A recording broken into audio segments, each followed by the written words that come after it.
Let's take a look at the Aozita glass jars for spices. So these are great if you buy bulk spices or you dry your own spices from your garden and you want to put them in a really nice storage container and also label them. So these are glass, real glass spice jars. They've got this nice metal lid on the top. You can open this up.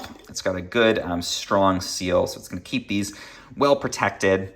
And then you can see we've got the inside part. You can pop this off. It's the shaker, just like you would find in a spice container you might buy at the store. You can pop this off, fill it with your own spices. And again, it's great if you want to dry things in the garden, but also great if you want to fill with bulk spices, if you buy spices from a market. And I bought some spices from a market. It actually comes with a little funnel. I don't have it right here with me.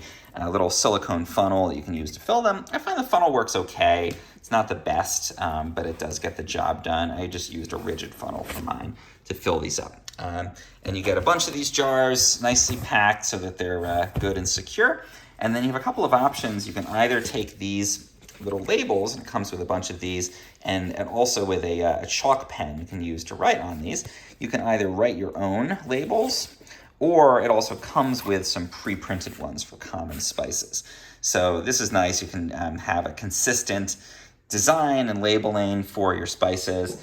And it also comes with these little clear ones you can put on. So you have a bunch of different options for how to label them.